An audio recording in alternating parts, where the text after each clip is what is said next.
Chapter 70 The Ball It was in the warmest days of July, when in due course of time the Saturday arrived upon which the ball was to take place at Monsieur de Morcerf's. It was 10 o'clock at night. The branches of the great trees in the garden of the Count's house stood out boldly against the azure canopy of heaven, which was studded with golden stars, but where the last fleeting clouds of a vanishing storm yet lingered.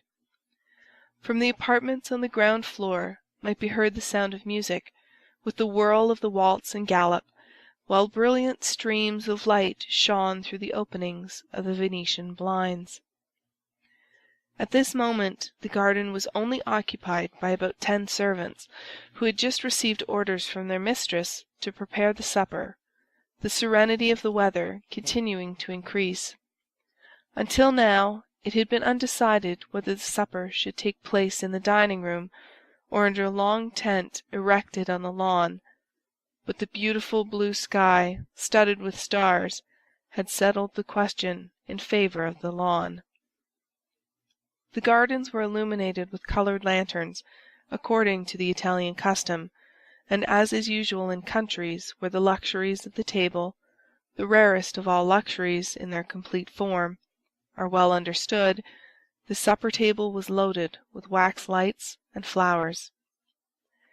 At the time the Countess of Morcerf returned to the rooms, after giving her orders, many guests were arriving, more attracted by the charming hospitality of the Countess than by the distinguished position of the Count. For, owing to the good taste of Mercédès, one was sure of finding some devices at her entertainment worthy of describing, or even copying in case of need. Madame Danglars, in whom the events we have related had caused deep anxiety, had hesitated about going to Madame de Morcerf's, when during the morning her carriage happened to meet that of Villefort. The latter made a sign, and when the carriages had drawn close together, said, "You are going to Madame de Morcerf's, are you not?" "No," replied Madame Danglars, "I am too ill." "You are wrong," replied Villefort significantly. "It is important that you should be seen there." "Do you think so?" asked the Baroness. "I do." "In that case I will go." And the two carriages passed on towards their different destinations. Madame Danglars therefore came, not only beautiful in person, but radiant with splendor. She entered by one door, at the time when Mercédès appeared at the door. The Countess took Albert to meet Madame Danglars. He approached, paid her some well-merited compliments on her toilette, and offered his arm to conduct her to a seat. Albert looked around him. "You are looking for my daughter," said the Baroness, smiling. "I confess it," replied Albert. "Could you have been so cruel as not to bring her?" "Calm yourself. She has met Mademoiselle de Villefort and has taken her arm. See, they are following us, both in white dresses, one with a bouquet of camellias, the other with one of myosotis. But tell me—" "Well, what do you wish to know?" "Will not the Count of Monte Cristo be here tonight?" 17! replied Albert. "What do you mean?" "I only mean that the Count seems the rage," replied the Viscount, smiling, "and that you are the 17th person that has asked me the same question. The Count is in fashion. I congratulate him upon it." "And have you replied to every one as you have to me?" "Ah, to be sure. I have not answered you." "Be satisfied. We shall have this lion. We are among the privileged ones." "Were you at the opera yesterday?" "No." "He was there." "Ah, indeed! And did the eccentric person commit any new originality?" "Can he be seen without doing so? Elssler was dancing the Diable Boiteau. The Greek princess was in ecstasies. After the cachucha, he placed a magnificent ring on the stem of a bouquet, and threw it to the charming danseuse, who, in the third act, to do honor to the gift, reappeared with it on her finger. And the Greek princess, will she be here?" "No, you will be deprived of that pleasure. Her position in the Count's establishment is not sufficiently understood." Wait, leave me here, and go and speak to Madame de Villefort, who is trying to attract your attention." Albert bowed to Madame Danglars, and advanced towards Madame de Villefort, whose lips opened as he approached. "I wager anything," said Albert, interrupting her, "that I know what you are about to say." "Well, what is it?" "If I guess rightly, will you confess it?" "Yes." "On your honor?" "On my honor." "You were going to ask me if the Count of Monte Cristo had arrived, or was expected." "Not at all. It is not of him that I am now thinking. I was going to ask you if you had received any news of Monsieur Franz." "Yes, yesterday." "What did he tell you?" "That he was leaving at the same time as his letter." "Well, now then, the Count?" "The Count will come. Of that you may be satisfied." "You know that he has another name besides Monte Cristo?" "No, I did not know it." "Monte Cristo is the name of an island, and he has a family name." "I never heard it." "Well, then, I am better informed than you. His name is Zaccone." "It is possible." "He is a Maltese." "That is also possible." "The son of a ship-owner." "Really, you should relate all this aloud. You would have the greatest success." "He served in India, discovered a mine in Thessaly, and comes to Paris to establish a mineral water cure at Auteuil." "Well, I'm sure," said Morcerf, "this is indeed news. Am I allowed to repeat it?" "Yes, but cautiously. Tell one thing at a time, and do not say I told you." "Why so?" "Because it is a secret just discovered." "By whom?" "The police."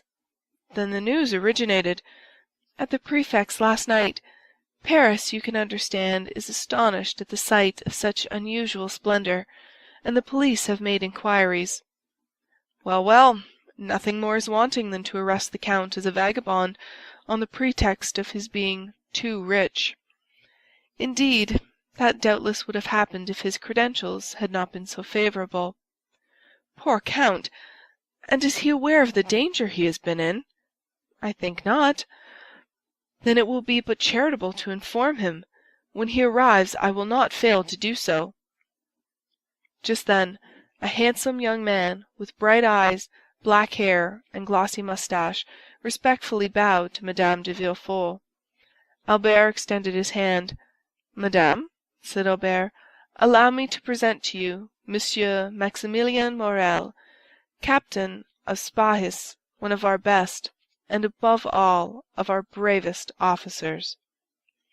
"I have already had the pleasure of meeting this gentleman at Auteuil, at the house of the Count of Monte Cristo," replied Madame de Villefort, turning away with marked coldness of manner. This answer, and especially the tone in which it was uttered, chilled the heart of poor Morel. But a recompense was in store for him. Turning around, he saw near the door a beautiful fair face, whose large blue eyes were, without any marked expression, fixed upon him, while the bouquet of myosotis was gently raised to her lips. The salutation was so well understood that Morel, with the same expression in his eyes, placed the handkerchief to his mouth, and these two living statues, whose hearts beat so violently under their marble aspect, separated from each other by the whole length of the room, forgot themselves for a moment, or rather forgot the world in their mutual contemplation. They might have remained much longer lost in one another without anyone noticing their abstraction. The Count of Monte Cristo had just entered. We have already said that there was something in the count which attracted universal attention wherever he appeared. It was not the coat, unexceptional in its cut, though simple and unornamented. It was not the plain white waistcoat. It was not the trousers that displayed the foot so perfectly formed. It was none of these things that attracted the attention. It was his pale complexion, his waving black hair, his calm and serene expression, his dark and melancholy eye, his mouth, chiseled with such marvelous delicacy, which so easily expressed such high disdain. These were what fixed the attention of all upon him. Many men might have been handsomer, but certainly there could be none whose appearance was more significant, if the expression may be used. Everything about the Count seemed to have its meaning, for the constant habit of thought which he had acquired had given an ease and vigour to the expression of his face, and even to the most trifling gesture scarcely to be understood. Yet the Parisian world is so strange that even all this might not have won attention had there not been connected with it a mysterious story gilded by an immense fortune. Meanwhile he advanced through the assemblage of guests under a battery of curious glances towards Madame de Morcerf, who, standing before a mantelpiece ornamented with flowers, had seen his entrance in a looking-glass placed opposite the door and was prepared to receive him. She turned towards him with a serene smile just at the moment he was bowing to her. No doubt she fancied the Count would speak to her, while on his side the Count thought she was about to address him, but both remained silent, and after a mere bow Monte Cristo directed his steps to Albert, who received him cordially. "Have you seen my mother?" asked Albert. "I have just had the pleasure," replied the Count, "but I have not seen your father. See, he is down there, talking politics with that little group of great geniuses." "Indeed," said Monte Cristo. "And so those gentlemen down there are men of great talent? I should not have guessed it. And for what kind of talent are they celebrated? You know there are different sorts." "That tall, harsh-looking man is very learned.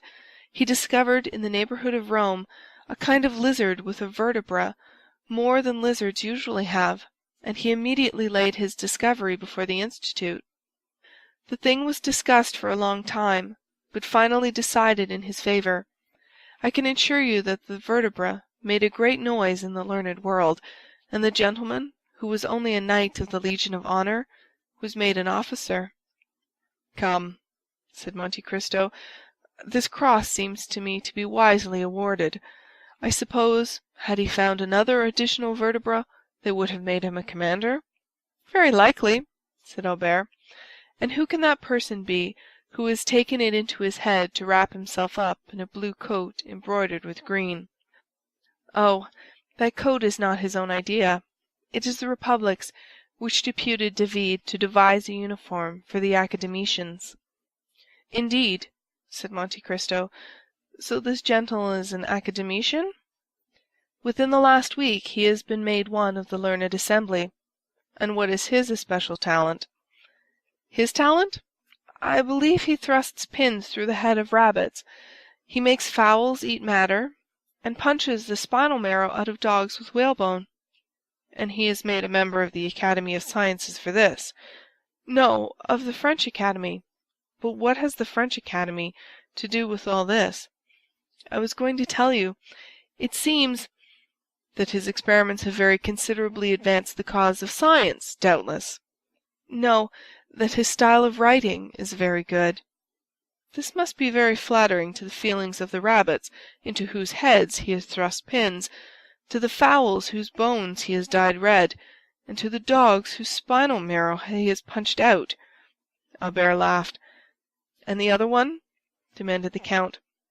"That one?" "Yes, the third. The one in the dark blue coat?"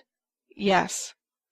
"He is a colleague of the Count, and one of the most active opponents to the idea of providing the Chamber of Peers with a uniform. He was very successful upon that question. He stood badly with the Liberal papers, but his noble opposition to the wishes of the court is now getting him into favor with the journalists. They talk of making him an ambassador." "And what are his claims to the peerage?" "He has composed 2 or 3 comic operas, written 4 or 5 articles in the Siècle, and voted 5 or 6 years on the ministerial side." "Bravo, Viscount," said Monte Cristo, smiling. "You are a delightful cicerone. And now you will do me a favor, will you not?" "What is it?" "Do not introduce me to any of these gentlemen, and should they wish it, you will warn me." Just then the Count felt his arm pressed. He turned round. It was Danglars. "Ah, is it you, Baron?" said he. "Why do you call me Baron?" said Danglars. "You know that I care nothing for my title. I am not like you, Viscount. You like your title, do you not?" "Certainly," replied Albert, "seeing that without my title I should be nothing, while you, sacrificing the Baron, would still remain the millionaire." "Which seems to me the finest title under the royalty of July," replied Danglars. "Unfortunately," said Monte Cristo, "one's title to a millionaire does not last for life. Like that of Baron, peer of France, or academician, for example the millionaires Frank and Poulman, of Frankfort, who have just become bankrupts." "Indeed?" said Danglars, becoming pale. "Yes, I received the news this evening by courier. I had about 1,000,000 in their hands, but, warned in time, I withdrew it a month ago." "Ah, mon Dieu!" exclaimed Danglars, "they have drawn on me for 200,000 francs." "Well, you can throw out the draft. Their signature is worth 5%. "Yes, but it is too late," said Danglars. "I have honored their bills."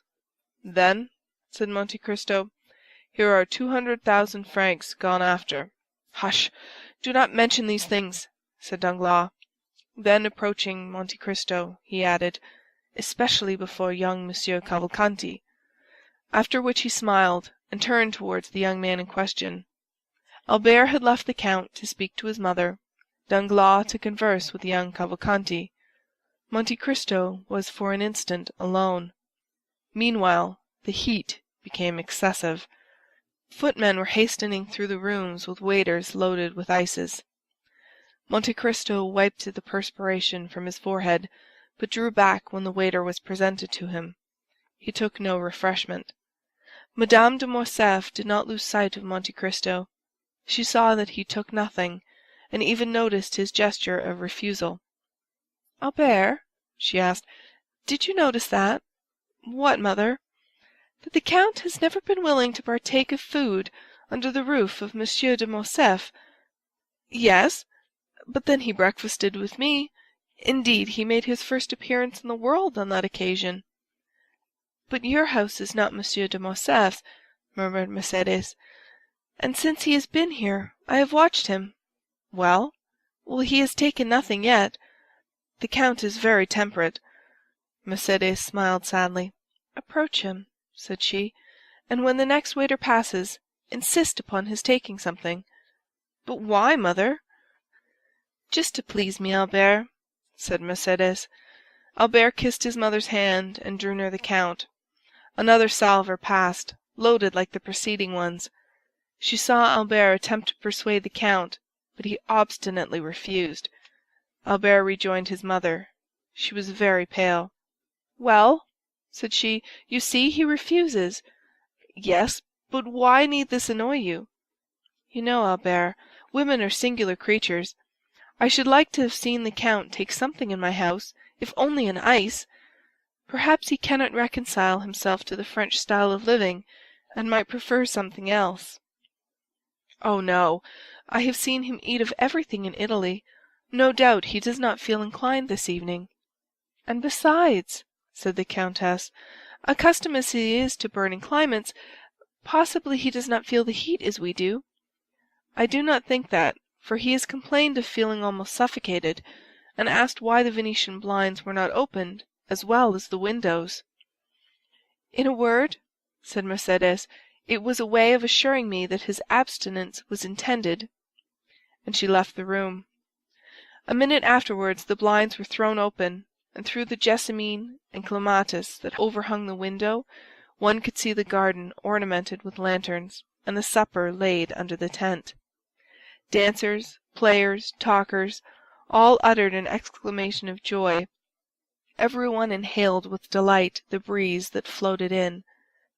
At the same time Mercédès reappeared, paler than before, but with that imperturbable expression of countenance which she sometimes wore.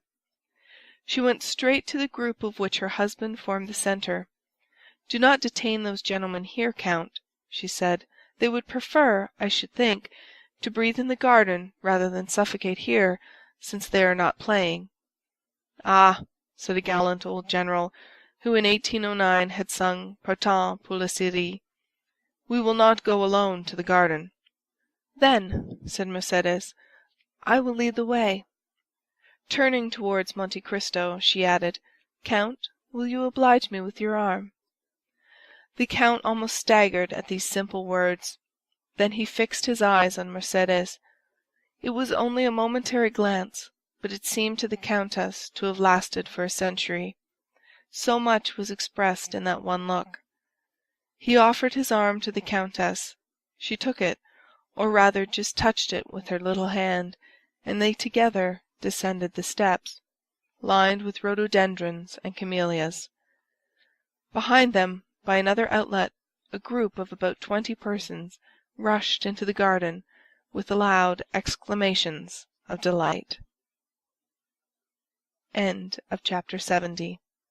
Chapter 71. Bread and Salt.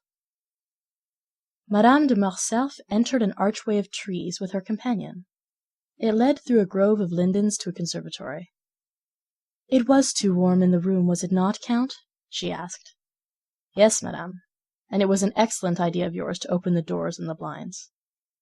As he ceased speaking, the Count felt the hand of Mercedes tremble.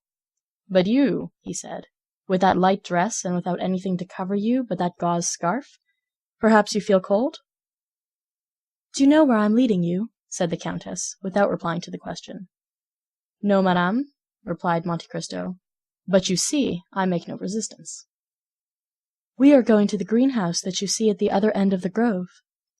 The Count looked at Mercedes, as if to interrogate her, but she continued to walk on in silence, and he refrained from speaking. They reached the building, ornamented with magnificent fruits, which ripen at the beginning of July in the artificial temperature which takes the place of the sun, so frequently absent in our climate. The Countess left the arm of Monte Cristo and gathered a bunch of muscatel grapes. "See, Count," she said, with a smile so sad in its expression that one could almost detect the tears on her eyelids. "See, our French grapes are not to be compared, I know, with yours of Sicily and Cyprus. But you will make allowance for our northern sun?" The Count bowed, but stepped back. "Do you refuse?" said Mercedes in a tremulous voice. "Pray excuse me, madame," replied Monte Cristo, "but I never eat muscatel grapes." Mercedes let them fall, and sighed.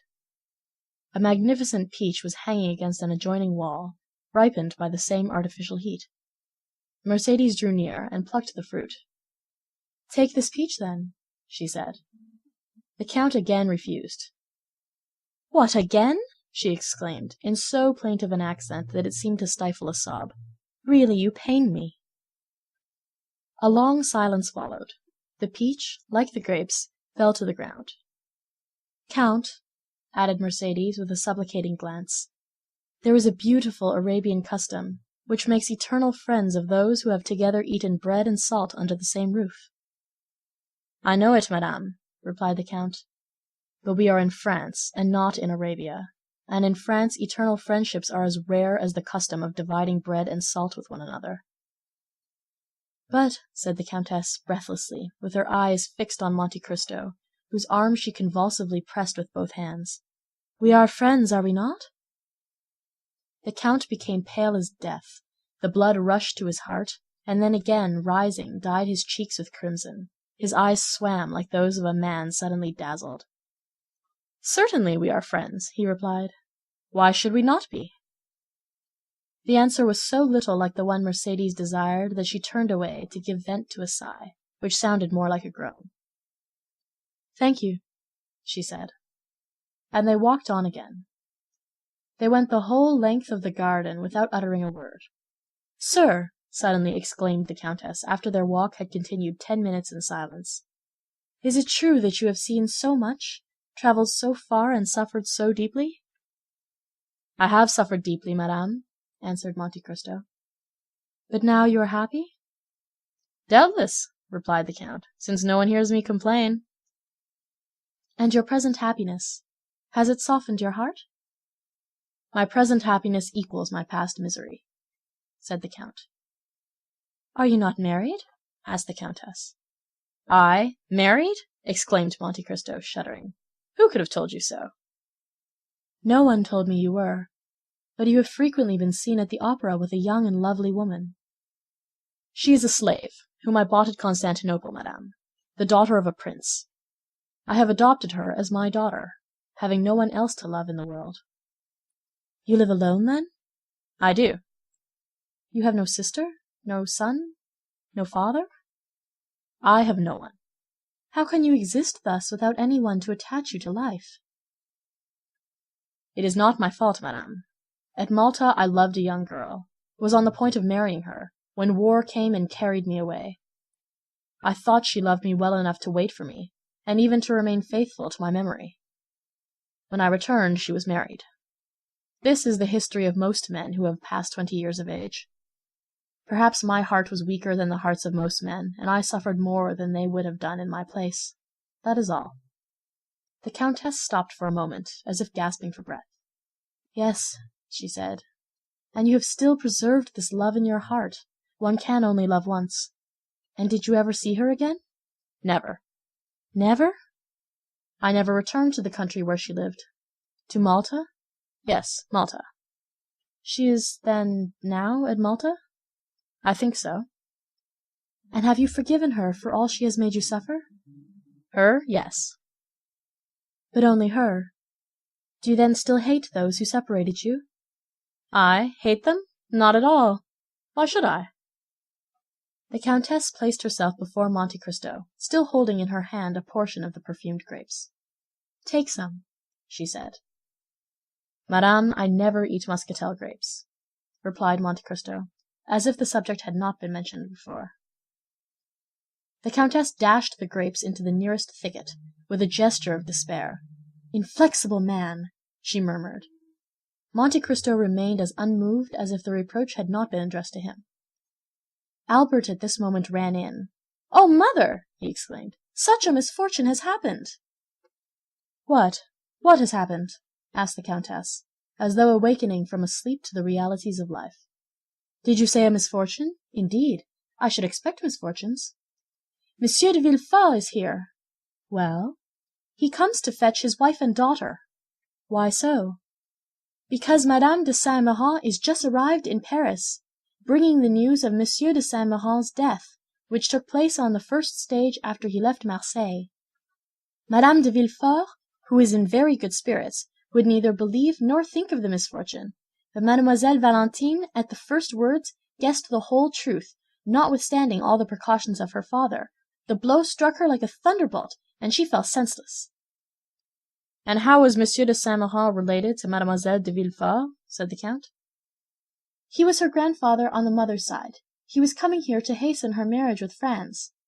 "Ah, indeed." "So Franz must wait." "Why was not Monsieur de Saint-Méran also grandfather to Mademoiselle Danglars?" "Albert, Albert," said Madame de Morcerf, in a tone of mild reproof, "what are you saying?" "Ah, Count, he esteems you so highly. Tell him that he has spoken amiss." And she took 2 or 3 steps forward. Monte Cristo watched her with an air so thoughtful and so full of affectionate admiration, that she turned back and grasped his hand. At the same time, she seized that of her son, and joined them together. "We are friends, are we not?" she asked. "Oh, madame, I do not presume to call myself your friend, but at all times I am your most respectful servant." The Countess left with an indescribable pang in her heart, and before she had taken 10 steps, the Count saw her raise her handkerchief to her eyes. "Do not my mother and you agree?" asked Albert, astonished. "On the contrary," replied the Count.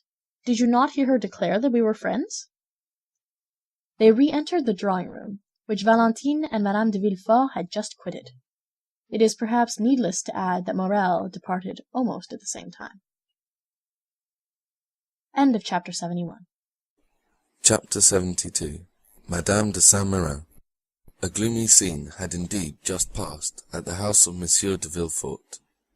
After the ladies had departed for the ball, whither all the entreaties of Madame de Villefort had failed in persuading him to accompany them, the procureur had shut himself up in his study, according to his custom, with a heap of papers calculated to alarm anyone else, but which generally scarcely satisfied his inordinate desires.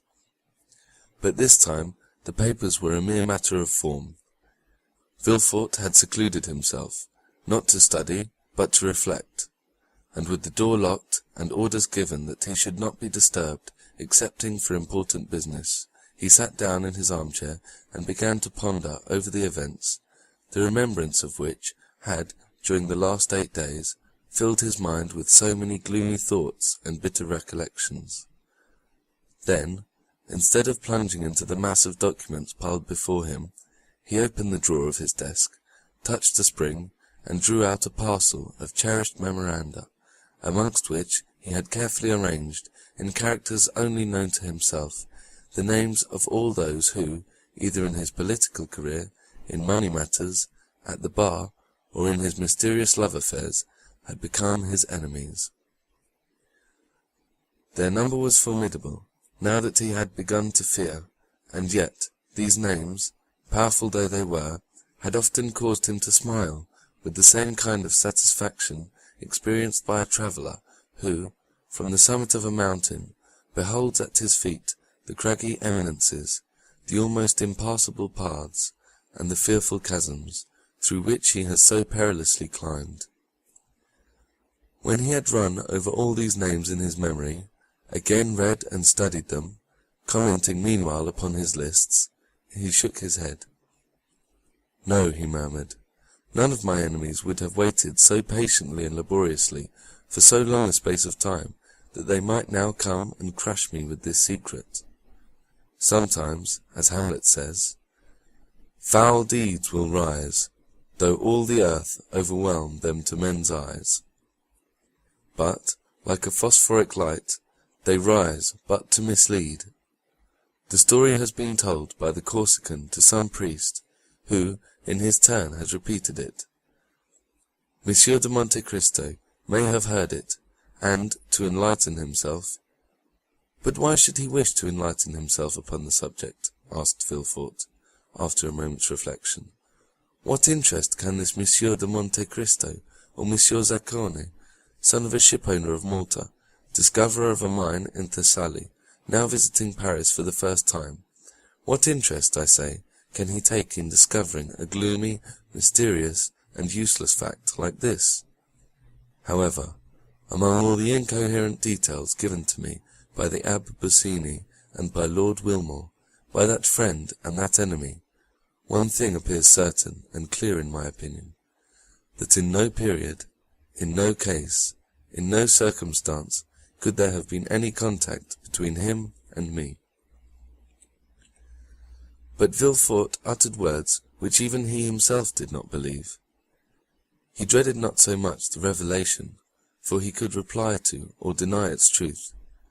He cared little for that Mene, Tekel, Upharsin, which appeared suddenly in letters of blood upon the wall. But what he was really anxious for was to discover whose hand had traced them. While he was endeavouring to calm his fears, and instead of dwelling upon the political future that had so often been the subject of his ambitious dreams, was imagining a future limited to the enjoyments of home, in fear of awakening the enemy that had so long slept, the noise of a carriage sounded in the yard. Then he heard the steps of an aged person ascending the stairs, followed by tears and lamentations, such as servants always give vent to when they wish to appear interested in their master's grief. He drew back the bolt of his door, and almost directly an old lady entered, unannounced, carrying her shawl on her arm, and her bonnet in her hand. The white hair was thrown back from her yellow forehead, and her eyes, already sunken by the furrows of age, now almost disappeared beneath the eyelids, swollen with grief. "Oh, sir," she said, "oh, sir, what a misfortune! I shall die of it. Oh, yes, I shall certainly die of it." And then, falling upon the chair nearest the door, she burst into a paroxysm of sobs.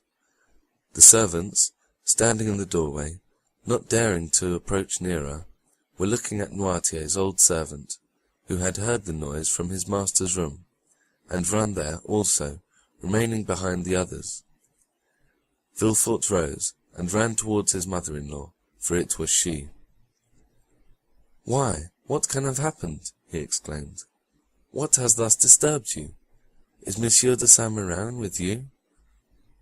"Monsieur de Saint-Méran is dead," answered the old Marchioness.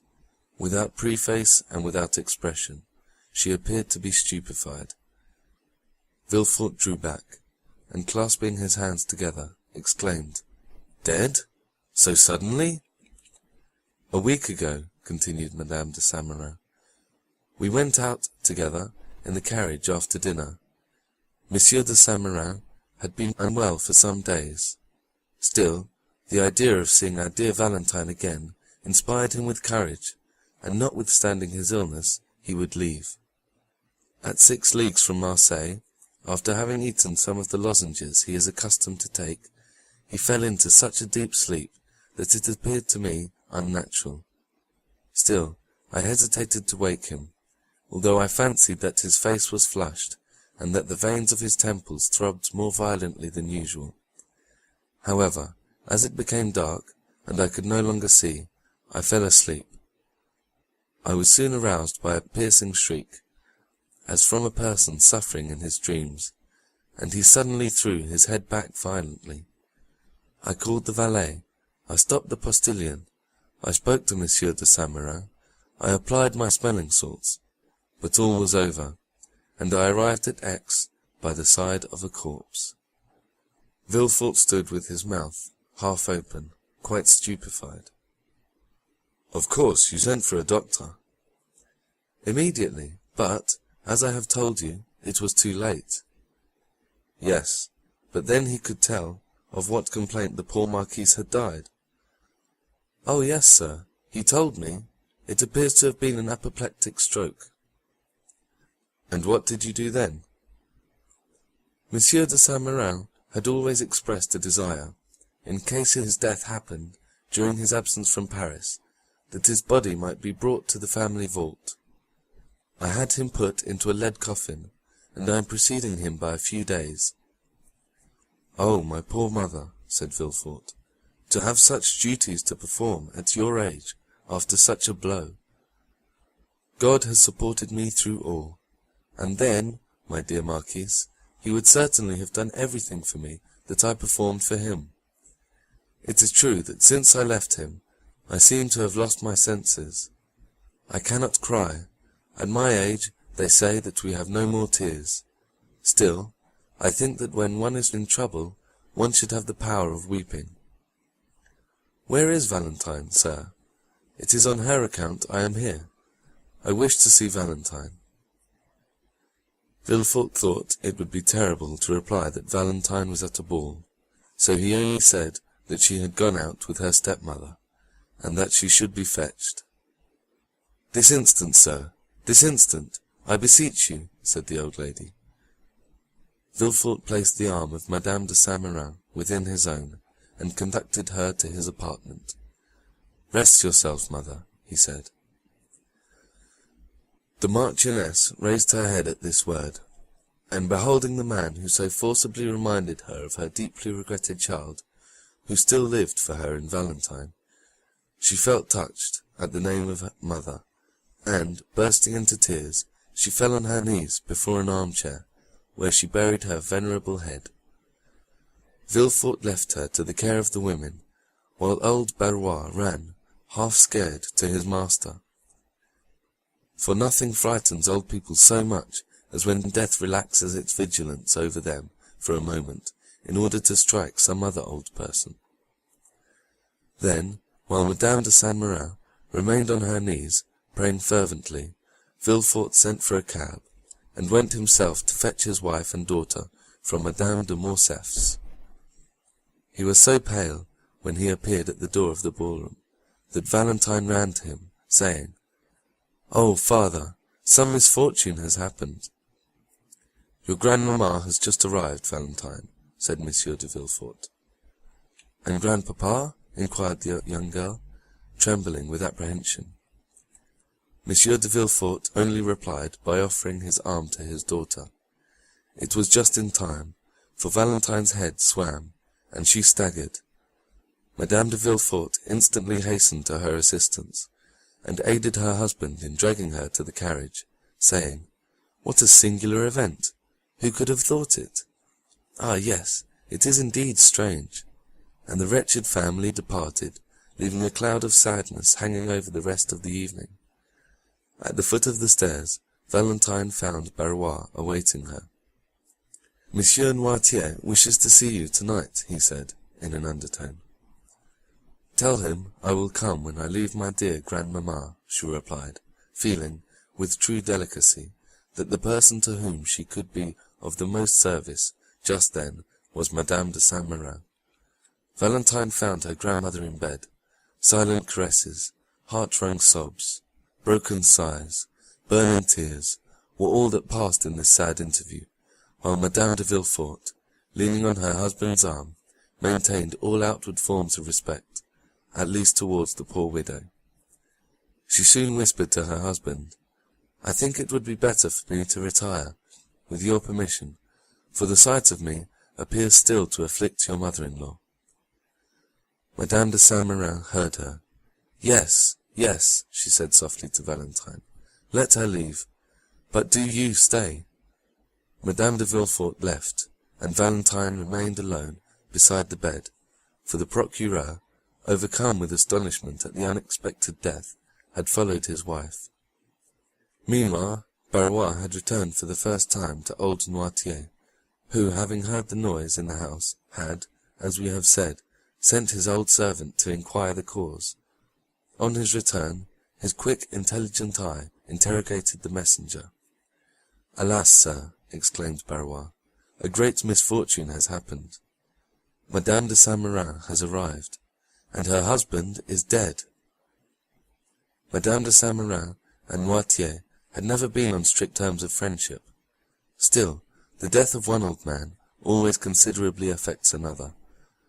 Noirtier let his head fall upon his chest, apparently overwhelmed and thoughtful.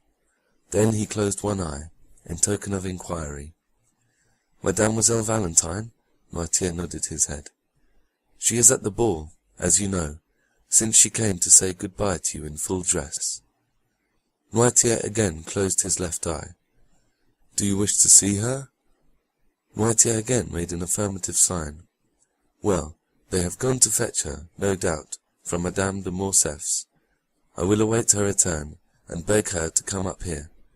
Is that what you wish for?" "Yes," replied the invalid.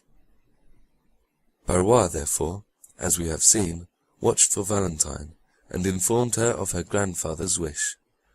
Consequently, Valentine came up to Noirtier, on leaving Madame de Saint-Méran, who, in the midst of her grief, had at last yielded to fatigue, and fallen into a feverish sleep. Within reach of her hand they placed a small table, upon which stood a bottle of orangeade, her usual beverage, and a glass. Then, as we have said, the young girl left the bedside to see Monsieur Noirtier. Valentine kissed the old man, who looked at her with such tenderness that her eyes again filled with tears, whose sources he thought must be exhausted. The old gentleman continued to dwell upon her with the same expression. "Yes, yes," said Valentine. "You mean that I have yet a kind grandfather left, do you not?" The old man intimated that such was his meaning. "Ah, yes, happily I have," replied Valentine. "Without that, what would become of me?" It was 1 o'clock in the morning. Barbour, who wished to go to bed himself, observed that after such sad events every one stood in need of rest. Noirtier would not say that the only rest he needed was to see his child, but wished her good night, for grief and fatigue had made her appear quite ill. The next morning she found her grandmother in bed. The fever had not abated. On the contrary, her eyes glistened, and she appeared to be suffering from violent nervous irritability. "Oh, dear grandmother, are you worse?" exclaimed Valentine, perceiving all these signs of agitation. "No, my child, no," said Madame de Saint-Méran. "But I was impatiently waiting for your arrival, that I might send for your father." "My father?" inquired Valentine uneasily. "Yes, I wish to speak to him." Valentine durst not oppose her grandmother's wish. the cause of which she did not know, and an instant afterwards Villefort entered. "Sir," said Madame de Saint-Méran, without using any circumlocution, and as if fearing she had no time to lose, "you wrote to me concerning the marriage of this child." "Yes, madame," replied Villefort. "It is not only projected, but arranged." "Your intended son-in-law is named Monsieur Franz d'Épinay?" "Yes, madame." "Is he not the son of General d'Épinay, who was on our side, and who was assassinated some days before the usurper returned from the island of Elba?" "The same." "Does he not dislike the idea of marrying the granddaughter of a Jacobin?" "Our civil dissensions are now happily extinguished, mother," said Villefort. "Monsieur d'Épinay was quite a child when his father died. He knows very little of Monsieur Noirtier, and will meet him, if not with pleasure, at least with indifference." "Is it a suitable match?" "In every respect." "And the young man?" "Is regarded with universal esteem." "You approve of him?" "He's one of the most well-bred young men I know." During the whole of this conversation, Valentine had remained silent. "Well, sir," said Madame de Saint-Méran, after a few minutes' reflection, "I must hasten the marriage, for I have but a short time to live." "You, madame? You, dear mamma?" exclaimed Monsieur de Villefort and Valentine at the same time. "I know what I am saying," continued the Marchioness. "I must hurry you, so that, as she has no mother, she may at least have a grandmother to bless her marriage. I am all that is left to her belonging to my poor Renée, whom you have so soon forgotten, sir." "Ah, madame," said Villefort, "you forget that I was obliged to give a mother to my child." "A stepmother is never a mother, sir. But this is not to the purpose. Our business concerns Valentine. Let us leave the dead in peace." All this was said with such exceeding rapidity that there was something in the conversation that seemed like the beginning of delirium. "It shall be as you wish, madame," said Villefort, "more especially since your wishes coincide with mine, and as soon as Monsieur d'Épinay arrives in Paris—" "My dear grandmother," interrupted Valentine, "consider decorum, the recent death. You would not have me marry under such sad auspices." "My child," exclaimed the old lady sharply, "let us hear none of the conventional objections that deter weak minds from preparing for the future. I also was married at the deathbed of my mother, and certainly I have not been less happy on that account." "Still, that idea of death, madame," said Villefort. "Still?" "Always. I tell you I am going to die. Do you understand? Well, before dying, I wish to see my son-in-law. I wish to tell him to make my child happy. I wish to read in his eyes whether he intends to obey me. In fact, I will know him. I will," continued the old lady, with a fearful expression, "that I may rise from the depths of my grave to find him, if he should not fulfill his duty." "Madame," said Villefort, "you must lay aside these exalted ideas, which almost assume the appearance of madness. The dead, once buried in their graves, rise no more. And I tell you, sir, that you are mistaken. This night I have had a fearful sleep. It seemed as though my soul were already hovering over my body. My eyes, which I tried to open, closed against my will, and what will appear impossible, above all to you, sir, I saw, with my eyes shut, in the spot where you are now standing, issuing from that corner where there is a door leading into Madame Villefort's dressing-room. I saw, I tell you, silently enter a white figure." Valentine screamed. "It was the fever that disturbed you, madame," said Villefort. "Doubt, if you please, but I am sure of what I say. I saw a white figure, and as if to prevent my discrediting the testimony of only one of my senses, I heard my glass removed, the same which is there now on the table. Oh, dear mother, it was a dream. So little was it a dream that I stretched my hand towards the bell, but when I did so, the shade disappeared. My maid then entered with a light." "But she saw no one?" Phantoms are visible to those only who ought to see them. It was the soul of my husband. Well, if my husband's soul can come to me, why should not my soul reappear to guard my granddaughter? The tie is even more direct, it seems to me. Oh, madame, said Villefort, deeply affected, in spite of himself, do not yield to those gloomy thoughts. You will long live with us, happy, loved, and honoured, and we will make you forget. Never, never, never, said the Marchioness. When does Mr. Epinay return? We expect him every moment. It is well. As soon as he arrives, inform me. We must be expeditious. And then I also wish to see a notary, that I may be assured that all our property returns to Valentine. Ah, Grandma, murmured Valentine, pressing her lips on the burning brow. Do you wish to kill me? Oh, how feverish you are! We must not send for a notary, but for a doctor. A doctor? Said she, shrugging her shoulders. I am not ill. I am thirsty, that is all. What are you drinking, dear Grandmamma? The same as usual, my dear. My glass is there on the table. Give it to me, Valentine. Valentine poured the orangeade into a glass, and gave it to her grandmother with a certain degree of dread, for it was the same glass she fancied that had been touched by the spectre.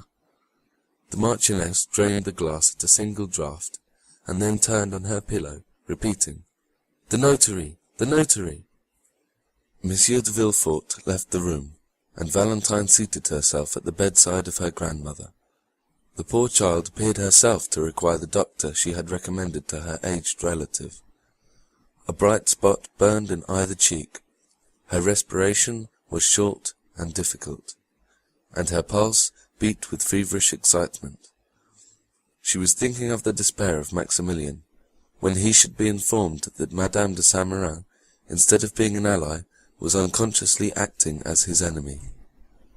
More than once she thought of revealing all to her grandmother, and she would not have hesitated a moment if Maximilian Morel had been named Albert de Morcerf or Raoul de Château-Renaud.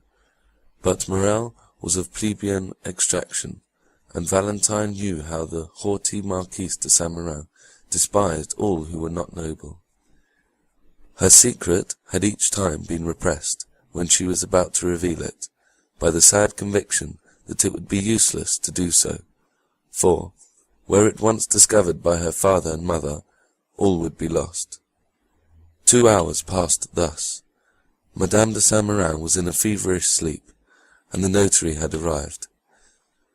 Though his coming was announced in a very low tone, Madame de Saint-Méran arose from her pillow. "The notary!" she exclaimed. "Let him come in." The notary, who was at the door, immediately entered. "Go, Valentine," said Madame de Saint-Méran, "and leave me with this gentleman." "But, Grandmamma—" "Leave me, go." The young girl kissed her grandmother, and left with her handkerchief to her eyes. At the door she found the valet de chambre, who told her that the doctor was waiting in the dining-room. Valentine instantly ran down. The doctor was a friend of the family, and at the same time one of the cleverest men of the day, and very fond of Valentine, whose birth he had witnessed. He had himself a daughter about her age, but whose life was one continued source of anxiety and fear to him, from her mother having been consumptive. "Oh," said Valentine, "we have been waiting for you with such impatience, dear Mr. Avrigny. But, first of all, how are Madeleine and Antoinette?" Madeleine was the daughter of Monsieur d'Avrigny, and Antoinette his niece. Monsieur d'Avrigny smiled sadly. "Antoinette is very well," he said, "and Madeleine tolerably so. But you sent for me, my dear child.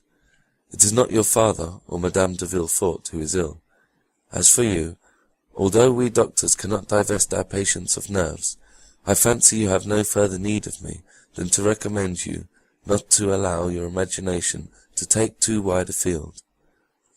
Valentine coloured. Monsieur d'Avrigny carried the science of divination almost to a miraculous extent, for he was one of the physicians who always work upon the body through the mind. No, she replied. It is for my poor grandmother. You know the calamity that has happened to us, do you not? I know nothing, said Monsieur d'Avrigny. Alas, said Valentine, restraining her tears, my grandfather is dead. Monsieur de Saint-Méran? Yes. Suddenly? From an apoplectic stroke. An apoplectic stroke? Repeated the doctor. Yes, and my poor grandmother fancies that her husband, whom she never left, has called her, and that she must go and join him. Oh, Monsieur d'Avrigny, I beseech you, do something for her. Where is she? In her room with the notary. And Monsieur Noirtier? Just as he was, his mind perfectly clear, but the same incapability of moving or speaking. And the same love for you, eh, my dear child? Yes, said Valentine, he was very fond of me. Who does not love you? Valentine smiled sadly. What are your grandmother's symptoms? An extreme nervous excitement and a strangely agitated sleep. She fancied this morning in her sleep that her soul was hovering above her body, which she at the same time watched. It must have been delirium, she fancies too, that she saw a phantom enter her chamber, and even heard the noise it made on touching her glass.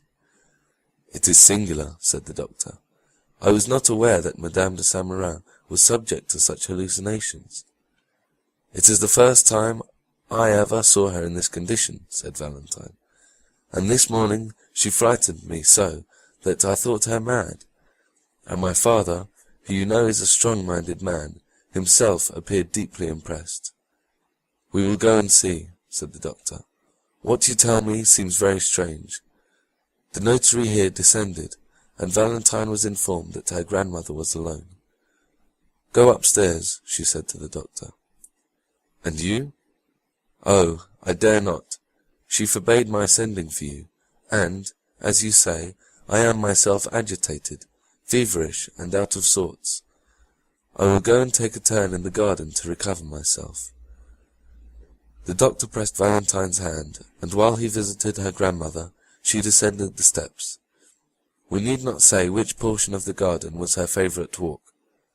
After remaining for a short time in the parterre surrounding the house, and gathering a rose to place in her waist or hair, she turned into the dark avenue which led to the bench. Then, from the bench, she went to the gate. As usual, Valentine strolled for a short time among her flowers, but without gathering them. The mourning in her heart forbade her assuming this simple ornament, though she had not yet had time to put on the outward semblance of woe. She then turned towards the avenue.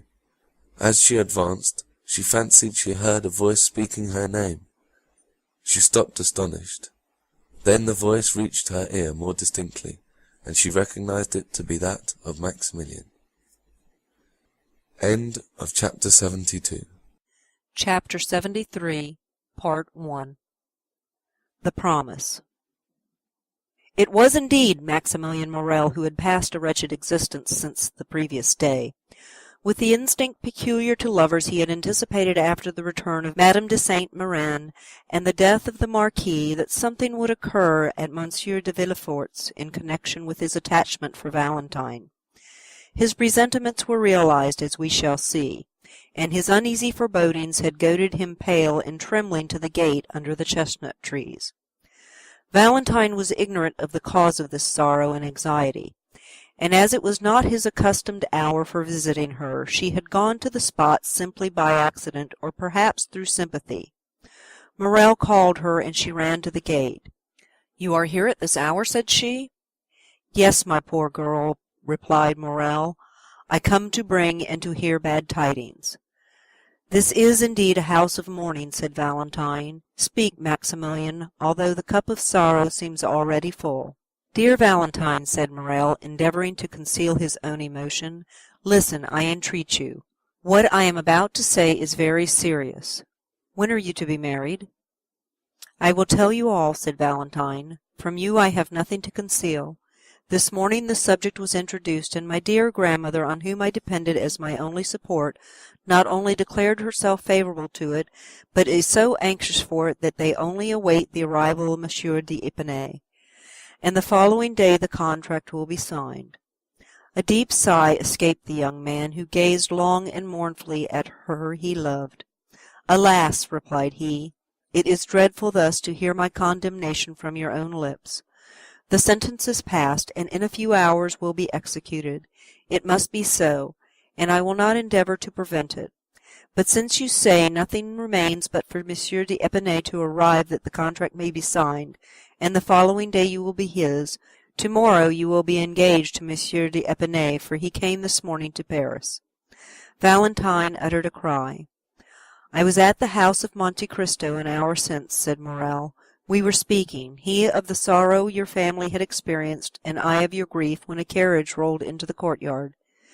Never till then had I placed any confidence in presentiments, but now I cannot help believing them, Valentine. At the sound of that carriage I shuddered. Soon I heard steps on the staircase, which terrified me as much as the footsteps of the commander did Don Juan. The door at last opened.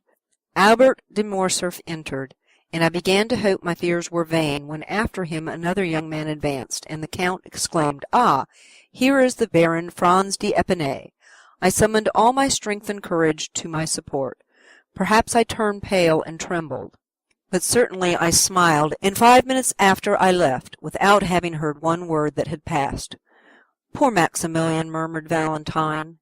"Valentine, the time has arrived that you must answer me. And remember, my life depends on your answer. What do you intend doing?" Valentine held down her head. She was overwhelmed. "Listen," said Morel. "It is not the first time you have contemplated our present position, which is a serious and urgent one. I do not think it is a moment to give way to useless sorrow. Leave that for those who like to suffer at their leisure and indulge their grief in secret. There are such in the world, and God will doubtless reward them in heaven for their resignation on earth, but those who mean to contend must not lose one precious moment, but must return immediately the blow which fortune strikes. Do you intend to struggle against our ill fortune? Tell me, Valentine, for it is that I came to know." Valentine trembled and looked at him with amazement. The idea of resisting her father, her grandmother, and all the family had never occurred to her. "What do you say, Maximilian?" asked Valentine. "What do you mean by a struggle? Oh, it would be sacrilege! What? I resist my father's order and my dying grandmother's wish? Impossible!" Morel started. "You are too noble not to understand me, and yet you understand me so well that you already yield, dear Maximilian. No, no, I shall need all my strength to struggle with myself and support my grief in secret, as you say, but to grieve my father, to disturb my grandmother's last moments, never." "You are right," said Morel calmly. "In what a tone you speak!" cried Valentine. "I speak as one who admires you, mademoiselle." "Mademoiselle!" cried Valentine. "Mademoiselle! Oh, selfish man! He sees me in despair and pretends he cannot understand me. You mistake. I understand you perfectly. You will not oppose Monsieur Villefort. You will not displease the Marchioness, and tomorrow you will sign the contract which will bind you to your husband. But, mon Dieu, tell me, how can I do otherwise? Do not appeal to me, mademoiselle. I shall be a bad judge in such a case. My selfishness will blind me," replied Morel, whose low voice and clenched hands announced his growing desperation. "What would you have proposed, Maximilian, had you found me willing to accede?" "It is not for me to say." "You are wrong. You must advise me what to do." "Do you seriously ask my advice, Valentine?" "Certainly, dear Maximilian, for if it is good, I will follow it. You know my devotion to you." "Valentine," said Morel, pushing aside a loose plank, "give me your hand in token of forgiveness of my anger. My senses are confused, and during the last hour the most extravagant thoughts have passed through my brain. Oh, if you refuse my advice!" "What do you advise?" said Valentine, raising her eyes to heaven and sighing. "I am free," replied Maximilian, "and rich enough to support you. I swear to make you my lawful wife before my lips even shall have approached your forehead." "You make me tremble," said the young girl. "Follow me," said Morel. "I will take you to my sister, who is worthy also to be yours. We will embark for Algiers, for England, for America, or if you prefer it, retire to the country, and only return to Paris when our friends have reconciled your family." Valentine shook her head. "I feared it, Maximilian," she said. "It is the counsel of a madman, and I should be more mad than you did I not stop you at once with the word impossible, impossible." "You will then submit to what fate decrees for you without even attempting to contend with it?" said Morrel sorrowfully. "Yes, if I die." "Well, Valentine," resumed Maximilian, "I can only say again that you are right. Truly it is I who am mad, and you prove to me that passion blinds the most well-meaning. I appreciate your calm reasoning. It is then understood that tomorrow you will be irrevocably promised to Monsieur Franz d'Épinay, not only by that theatrical formality invented to heighten the effect of a comedy called the signature of the contract, but your own will?" "Again you drive me to despair, Maximilian," said Valentine. "Again you plunge the dagger into the wound. What would you do, tell me, if your sister listened to such a proposition?" "Mademoiselle," replied Morrel, with a bitter smile, "I am selfish. You have already said so, and as a selfish man I think not of what others would do in my situation, but of what I intend doing myself. I think only that I have known you not a whole year. From the first day I saw you, all my hopes of happiness have been in securing your affection. One day you acknowledged that you loved me, and since that day my hope of future happiness has rested on obtaining you, for to gain you would be life to me. Now I think no more. I say only that fortune has turned against me. I had thought to gain heaven, and now I have lost it. It is an everyday occurrence for a gambler to lose not only what he possesses, but also what he has not." Morrel pronounced these words with perfect calmness. Valentine looked at him a moment with her large scrutinizing eyes, endeavouring not to let Morrel discover the grief which struggled in her heart. "But in a word, what are you going to do?" asked she. "I am going to have the honour of taking my leave of you, mademoiselle, solemnly assuring you that I wish your life may be so calm, so happy, and so fully occupied that there may be no place for me even in your memory." "Oh," murmured Valentine. "Adieu, Valentine, adieu," said Morrel, bowing. "Where are you going?" cried the young girl, extending her hand through the opening, and seizing Maximilian by his coat, for she understood from her own agitated feelings that her lover's calmness could not be real. "Where are you going?" "I am going that I may not bring fresh trouble into your family, and to set an example which every honest and devoted man, situated as I am, may follow." "Before you leave me, tell me what you are going to do, Maximilian." The young man smiled sorrowfully. "Speak, speak," said Valentine, "I entreat you." "Has your resolution changed, Valentine?" "It cannot change, unhappy man, you know it must not," cried the young girl. "Then adieu, Valentine." Valentine shook the gate with a strength of which she could not have been supposed to be possessed, as Morrel was going away, and passing both her hands through the opening, she clasped and wrung them. "I must know what you mean to do," said she. "Where are you going?" "Oh, fear not," said Maximilian, stopping at a short distance. "I do not intend to render another man responsible for the rigorous fate reserved for me. Another might threaten to seek Monsieur Franz, to provoke him and to fight with him. All that would be folly. What has Monsieur Franz to do with it? He saw me this morning for the first time, and has already forgotten he has seen me. He did not even know I existed when it was arranged by your two families that you should be united. I have no enmity against Monsieur Franz, and promise you the punishment shall not fall on him." "On whom, then? On me?"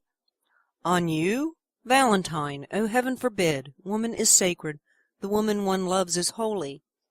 "On yourself, then, unhappy man, on yourself?" "I am the only guilty person, am I not?" said Maximilian. "Maximilian," said Valentine, "Maximilian, come back, I entreat you." He drew near with his sweet smile, and but for his paleness one might have thought him in his usual happy mood. "Listen, my dear, my adored Valentine," said he in his melodious and grave voice. "Those who, like us, have never had a thought for which we need blush before the world, such may read each other's hearts. I never was romantic, and am no melancholy hero.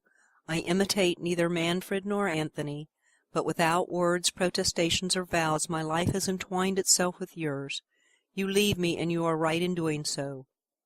I repeat it, you are right, but in losing you, I lose my life. The moment you leave me, Valentine, I am alone in the world. My sister is happily married, her husband is only my brother-in-law. that is, a man whom the ties of social life alone attach to me. No one then longer needs my useless life. This is what I shall do. I will wait until the very moment you are married, for I will not lose the shadow of one of those unexpected chances which are sometimes reserved for us, since Monsieur Franz may, after all, die before that time. A thunderbolt may fall even on the altar as you approach it. Nothing appears impossible to one condemned to die, and miracles appear quite reasonable when his escape from death is concerned. I will, then, wait until the last moment, and when my misery is certain, irredeemable, hopeless, I will write a confidential letter to my brother-in-law, another to the prefect of police, to acquaint them with my intention, and at the corner of some wood, on the brink of some abyss, on the bank of some river, I will put an end to my existence, as certainly as I am the son of the most honest man who ever lived in France." Valentine trembled convulsively. She loosened her hold of the gate, her arms fell by her side, and 2 large tears rolled down her cheeks. The young man stood before her, sorrowful and resolute. "Oh, for pity's sake," said she, "you will live, will you not?" "No, on my honour," said Maximilian, "but that will not affect you. You have done your duty, and your conscience will be at rest." Valentine fell on her knees and pressed her almost bursting heart. "Maximilian," said she, "Maximilian, my friend, my brother on earth, my true husband in heaven, I entreat you, do as I do, live in suffering. Perhaps we may one day be united." "Adieu, Valentine," repeated Morel. "My God," said Valentine, raising both her hands to heaven with a sublime expression, "I have done my utmost to remain a submissive daughter. I have begged, entreated, implored. He has regarded neither my prayers, my entreaties, nor my tears. It is done," cried she, willing away her tears, and resuming her firmness. "I am resolved not to die of remorse, but rather of shame. Live, Maximilian, and I will be yours. Say when it shall be. Speak, command, I will obey." Morel, who had already gone some few steps away, again returned, and, pale with joy, extended both hands towards Valentine through the opening. "Valentine," he said, "dear Valentine, you must not speak thus. Rather let me die. Why should I obtain you by violence, if our love is mutual? Is it from mere humanity you bid me live? I would then rather die." "Truly," murmured Valentine, "who on this earth cares for me if he does not? Who has consoled me in my sorrow but he? On whom do my hopes rest? On whom does my bleeding heart repose? On him, always on him. Yes, you are right, Maximilian, I will follow you. I will leave the paternal home, I will give up all." "Oh, ungrateful girl that I am!" cried Valentine, sobbing. "I will give up all, even my dear old grandfather, whom I had nearly forgotten." "No," said Maximilian, "you shall not leave him. Monsieur Noirtier has evinced, you say, a kind feeling toward me. Well, before you leave, tell him all. His consent would be your justification in God's sight. As soon as we are married, he shall come and live with us. Instead of 1 child, he shall have 2. You have told me how you talk to him, and how he answers you. I shall very soon learn that language by signs, Valentine, and promise you solemnly that instead of despair it is happiness that awaits us. Oh, see, Maximilian, see the power you have over me. You almost make me believe you, and yet what you tell me is madness, for my father will curse me. He is inflexible, he will never pardon me. Now listen to me, Maximilian. If by artifice, by entreaty, by accident, in short, if by any means I can delay this marriage, will you wait? Yes, I promise you, as faithfully as you have promised me that this horrible marriage shall not take place, and that if you are dragged before a magistrate or a priest, you will refuse. I promise you by all that is most sacred to me in the world, namely by my mother." "We will wait, then," said Morel. "Yes, we will wait," replied Valentine, who revived at these words. "There are so many things which may save unhappy beings such as we." "I rely on you, Valentine," said Morel. "All you do will be well done. Only if they disregard your prayers, if your father and Madame de Saint Méran insist that Monsieur d'Épinay should be called tomorrow to sign the contract, then you have my promise, Maximilian. Instead of signing, I will go to you and we will fly. But from this moment until then, let us not tempt Providence. Let us not see each other. It is a miracle, it is a providence that we have not been discovered.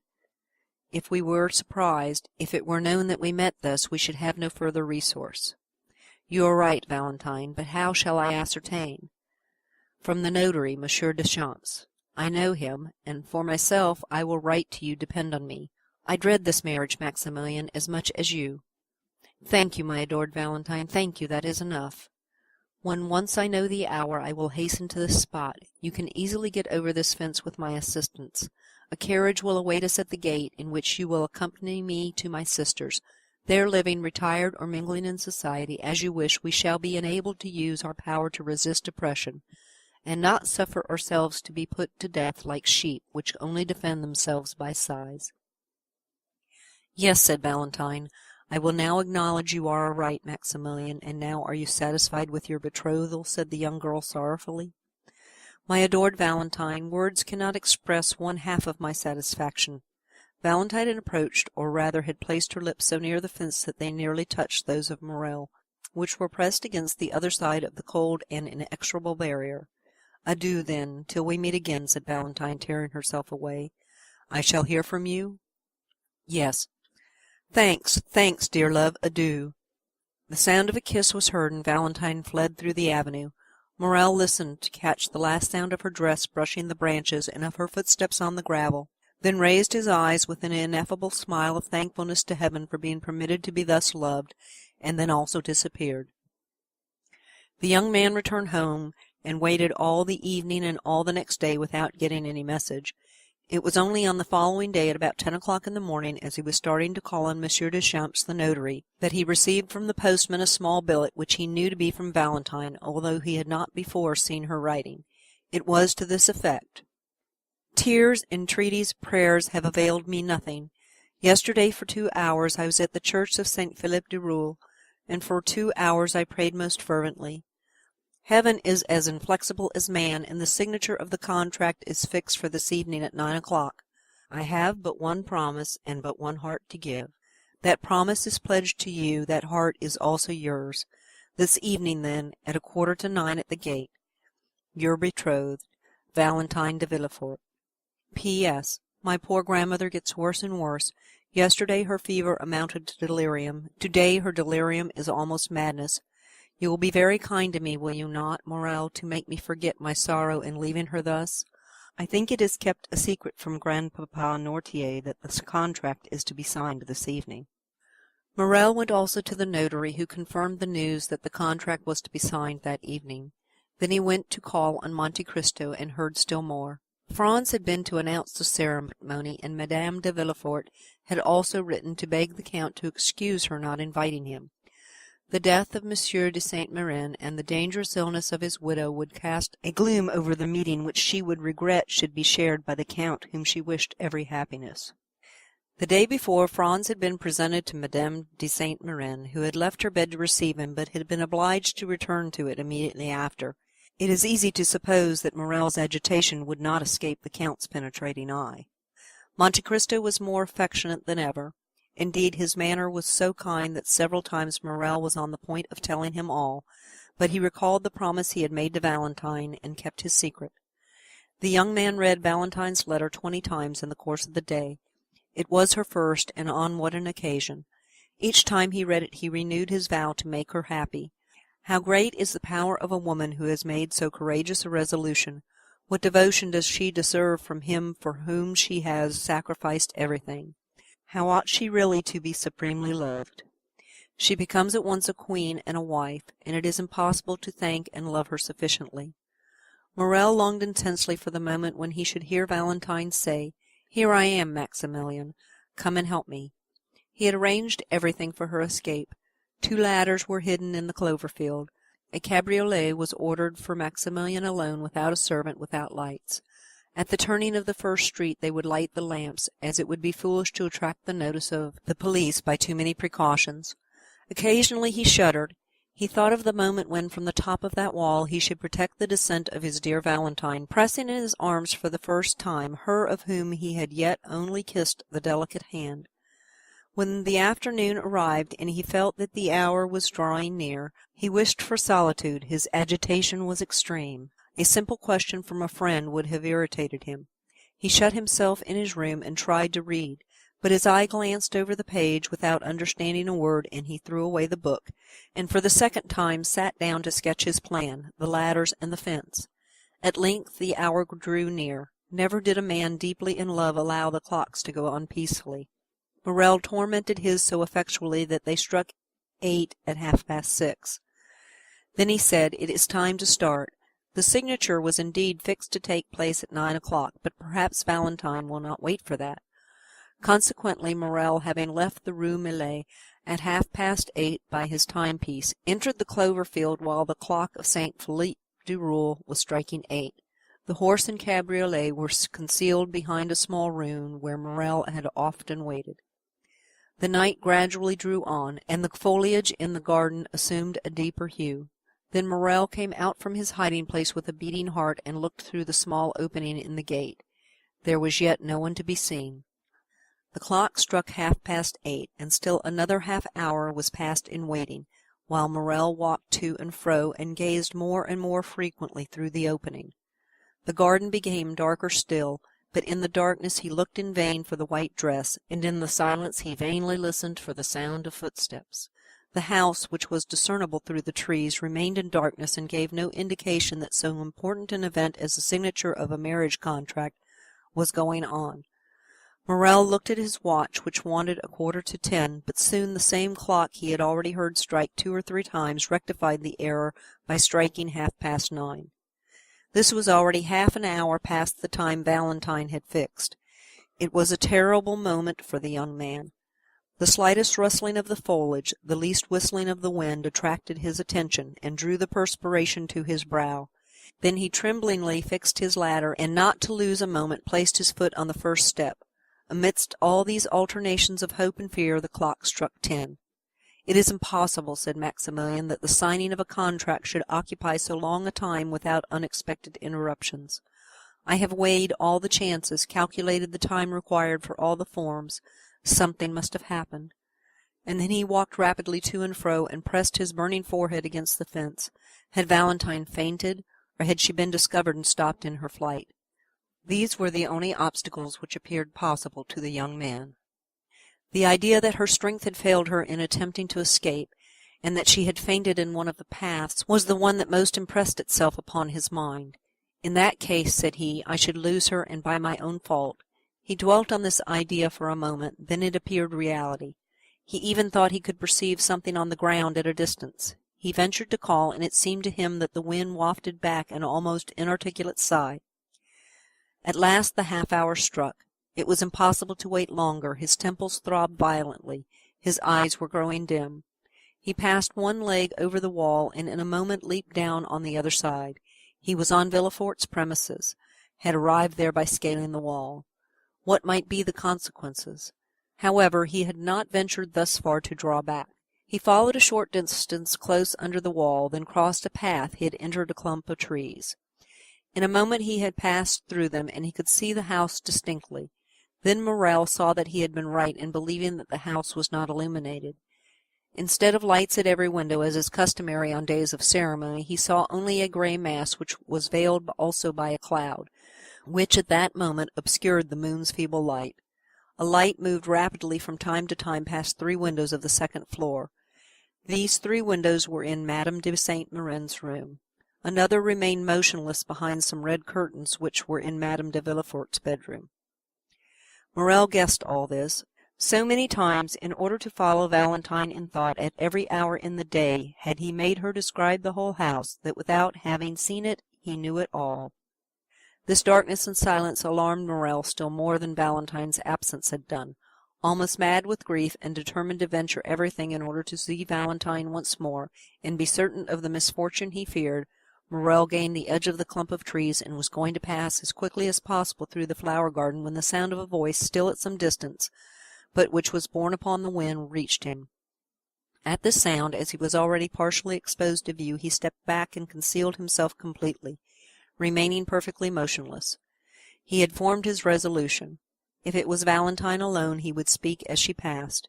If she was accompanied, and he could not speak, still he should see her and know that she was safe. If they were strangers, he would listen to their conversation, and might understand something of this hitherto incomprehensible mystery. The moon had just then escaped from behind the cloud which had concealed it, and Morel saw Villefort come out upon the steps, followed by a gentleman in black. They descended and advanced towards the clump of trees, and Morel soon recognized the other gentleman as Dr. d'Avenray. The young man, seeing them approach, drew back mechanically until he found himself stopped by a sycamore tree in the centre of the clump. There he was compelled to remain. Soon the two gentlemen stopped also. "Ah, my dear doctor," said the procureur, "heaven declares itself against my house. What a dreadful death! What a blow! Seek not to console me. Alas, nothing can alleviate so great a sorrow. The wound is too deep and too fresh. Dead, dead." The cold sweat sprang to the young man's brow, and his teeth chattered. Who could be dead in that house which Villefort himself had called accursed? "My dear Monsieur de Villefort," replied the doctor, with a tone which redoubled the terror of the young man, "I have not led you here to console you. On the contrary." "What can you mean?" asked the procureur, alarmed. "I mean that behind the misfortune which has just happened to you there is another perhaps still greater." "Can it be possible?" murmured Villefort, clasping his hands. "What are you going to tell me?" "Are we quite alone, my friend?" "Yes, quite. But why all these precautions?" "Because I have a terrible secret to communicate to you," said the doctor. "Let us sit down." End of chapter 73, part 1. Chapter 73, part 2. Villefort fell rather than seated himself. The doctor stood before him with one hand placed on his shoulder. Morel, horrified, supported his head with one hand, and with the other pressed his heart, lest its beating should be heard. "Dead, dead," repeated he within himself, and he felt as if he were also dying. "Speak, doctor, I am listening," said Villefort. "Strike, I am prepared for everything." Madame de Saint-Méran was doubtless advancing in years, but she enjoyed excellent health. Morel began again to breathe freely, which he had not done during the last 10 minutes. "Grief has consumed her," said Villefort. "Yes, grief, doctor, after living 40 years with the Marquis." "It is not grief, my dear Villefort," said the doctor. "Grief may kill, although it rarely does, and never in a day, never in an hour, never in 10 minutes." Villefort answered nothing. He simply raised his head, which had been cast down before, and looked at the doctor with amazement. "Were you present during the last struggle?" asked Monsieur d'Avenray. "I was," replied the procureur. "You begged me not to leave. Did you notice the symptoms of the disease to which Madame de Saint-Méran has fallen a victim?" "I did. Madame de Saint-Méran had 3 successive attacks at intervals of some minutes, each one more serious than the former. When you arrived, Madame de Saint-Méran had already been panting for breath some minutes. She then had a fit, which I took to be simply a nervous attack, and it was only when I saw her raise herself in the bed, and her limbs and neck appear stiffened, that I became really alarmed. Then I understood from your countenance that there was more to fear than I had thought. This crisis past, I endeavored to catch your eye, but could not. You held her hand, you were feeling her pulse, and the second fit came on before you had turned towards me. This was more terrible than the first. The same nervous movements were repeated, and the mouth contracted and turned purple. And at the third she expired. At the end of the first attack I discovered symptoms of tetanus. You confirmed my opinion." "Yes, before others," replied the doctor. "But now we are alone." "What are you going to say? Oh, spare me!" "That the symptoms of tetanus and poisoning by vegetable substances are the same." Monsieur de Villefort started from his seat, then in a moment fell down again, silent and motionless. Morel knew not if he were dreaming or awake. "Listen," said the doctor. "I know the full importance of the statement I have just made, and the disposition of the man to whom I have made it." "Do you speak to me as a magistrate or as a friend?" asked Villefort. "As a friend, and only as a friend at this moment. The similarity in the symptoms of tetanus and poisoning by vegetable substances is so great that were I obliged to affirm by oath what I have now stated, I should hesitate. I therefore repeat to you, I speak not to a magistrate, but to a friend. And to that friend I say, during the 3/4 of an hour that the struggle continued, I watched the convulsions and the death of Madame de Saint-Méran, and am thoroughly convinced that not only did her death proceed from poison, but I could also specify the poison. Can it be possible? The symptoms are marked, you see: sleep broken by nervous spasms, excitation of the brain, torpor of the nerve centres. Madame de Saint-Méran succumbed to a powerful dose of brucine or of strychnine, which by some mistake perhaps has been given to her." Villefort seized the doctor's hand. "Oh, it is impossible," said he. "I must be dreaming. It is frightful to hear such things from such a man as you. Tell me, I entreat you, my dear doctor, that you may be deceived. Doubtless I may, but I do not think so.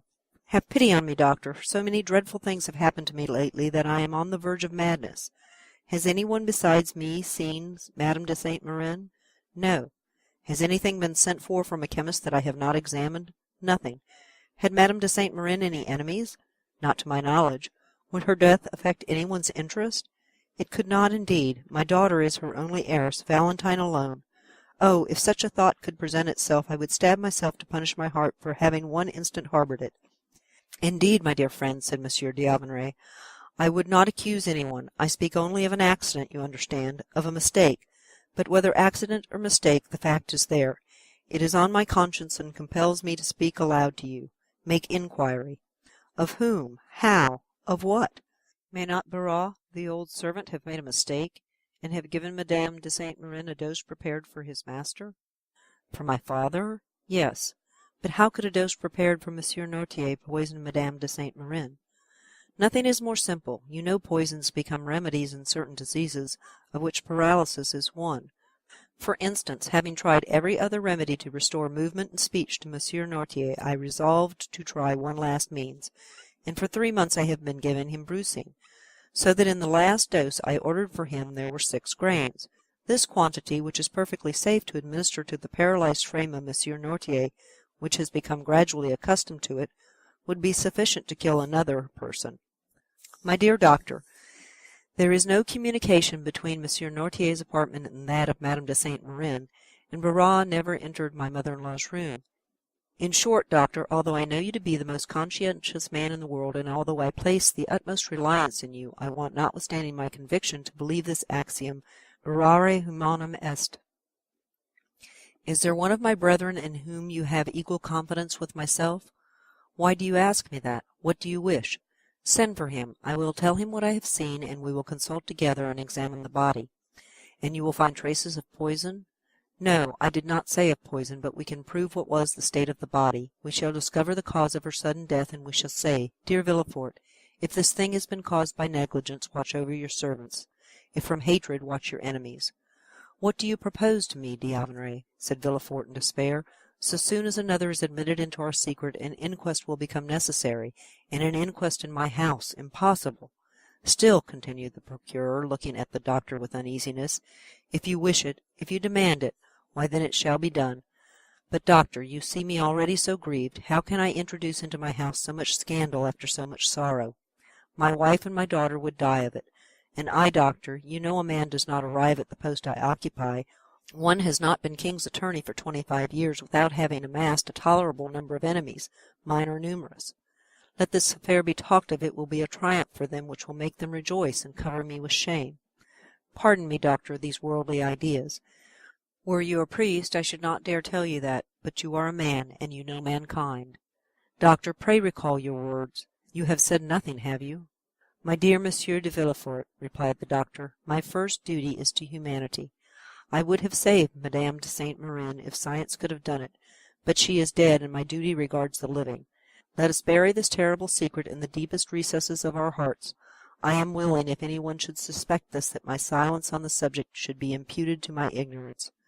Meanwhile, sir, watch always, watch carefully, for perhaps the evil may not stop here, and when you have found the culprit, if you find him, I will say to you, 'You are a magistrate, do as you will.'" "I thank you, doctor," said Villefort with indescribable joy. "I never had a better friend than you." And, as if he feared Doctor d'Auvergne would recall his promise, he hurried him toward the house. When they were gone, Morrel ventured out from under the trees, and the moon shone upon his face, which was so pale it might have been taken for that of a ghost. "I am manifestly protected in a most wonderful but most terrible manner," said he. "But Valentine, poor girl, how will she bear so much sorrow?" As he thought thus, he looked alternately to the window with red curtains and the 3 windows with white curtains. The light had almost disappeared behind the former. Doubtless Madame de Villefort had just put out her lamp, and the night lamp alone reflected its dull light on the window. At the extremity of the building, on the contrary, he saw one of the 3 windows open. A wax light placed on the mantelpiece threw some of its pale rays without. and a shadow was seen for one moment on the balcony. Morel shuddered. He thought he heard a sob. It cannot be wondered at that his mind, generally so courageous, but now disturbed by the two strongest human passions, love and fear, was weakened even to the indulgence of superstitious thoughts. Although it was impossible that Valentine should see him, hidden as he was, he thought he heard the shadow at the window call him. His disturbed mind told him so. This double error became an irresistible reality, and by one of the incomprehensible transports of youth he bounded from his hiding-place, and with 2 strides, at the risk of being seen, at the risk of alarming Valentine, at the risk of being discovered by some exclamation which might escape the young girl, he crossed the flower-garden, which by the light of the moon resembled a large white lake, and having passed the rows of orange-trees which extended in front of the house, he reached the step, ran quickly up, and pushed the door, which opened without offering any resistance. Valentine had not seen him. Her eyes, raised towards heaven, were watching a silvery cloud gliding over the azure, its form that of a shadow mounting towards heaven. Her poetic and excited mind pictured it as the soul of her grandmother. Meanwhile, Morel had traversed the anteroom and found the staircase, which, being carpeted, prevented his approach being heard, and he had regained that degree of confidence that the presence of Monsieur de Villefort even would not have alarmed him. He was quite prepared for any such encounter. He would at once approach Valentine's father and acknowledge all, begging Villefort to pardon and sanction the love which united 2 fond and loving hearts. Morel was mad. Happily he did not meet anyone. Now especially did he find the description Valentine had given him of the interior of the house useful to him. He arrived safely at the top of the staircase, and while he was feeling his way, a sob indicated the direction he was to take. He turned back. A door partly open enabled him to see his road and to hear the voice of one in sorrow. He pushed the door open and entered. At the other end of the room, under a white sheet which covered it, lay the corpse, still more alarming to Morel since the account he had so unexpectedly overheard. By its side, on her knees, and with her head buried in the cushion of an easy-chair, was Valentine, trembling and sobbing, her hands extended above her head, clasped and stiff. She had turned from the window, which remained open, and was praying in accents that would have affected the most unfeeling. Her words were rapid, incoherent, unintelligible, for the burning weight of grief almost stopped her utterance. The moon shining through the open blinds made the lamp appear to burn paler, and cast a sepulchral hue over the whole scene. Morel could not resist this. He was not exemplary for piety. He was not easily impressed, but Valentine's suffering, weeping, wringing her hands before him, was more than he could bear in silence. He sighed and whispered a name, and the head bathed in tears and pressed on the velvet cushion of the chair, a head like that of a Magdalene by Correggio, was raised and turned towards him. Valentine perceived him without betraying the least surprise. A heart overwhelmed with one great grief is insensible to minor emotions. Morel held out his hand to her. Valentine, as her only apology for not having met him, pointed to the corpse under the sheet, and began to sob again. Neither dared for some time to speak in that room. They hesitated to break the silence which death seemed to impose. At length Valentine ventured. "My friend," said she, "how came you here? Alas, I would say you are welcome, had not death opened the way for you into this house." "Valentine," said Morel with a trembling voice, "I had waited since 8:30, and did not see you come. I became uneasy, leaped the wall, found my way through the garden, when voices conversing about the fatal event—" "What voices?" asked Valentine. Morel shuddered as he thought of the conversation of the doctor and Monsieur de Villefort, and he thought he could see through the sheet the extended hands, the stiff neck, and the purple lips. "Your servants," said he, "who were repeating the whole sorrowful story. From them I learned it all." "But it was risking the failure of our plan to come up here, love." "Forgive me," replied Morel, "I will go away." "No," said Valentine, "you might meet someone. Stay." "But if anyone should come here—" The young girl shook her head. "No one will come," said she. "Do not fear, there is our safeguard," pointing to the bed. "But what has become of Monsieur d'Épinay?" replied Morel. "Monsieur Franz arrived to sign the contract just as my dear grandmother was dying." "Alas!" said Morel, with a feeling of selfish joy, for he thought this death would cause the wedding to be postponed indefinitely. "But what redoubles my sorrow," continued the young girl, as if this feeling was to receive its immediate punishment, "is that the poor old lady on her deathbed requested that the marriage might take place as soon as possible.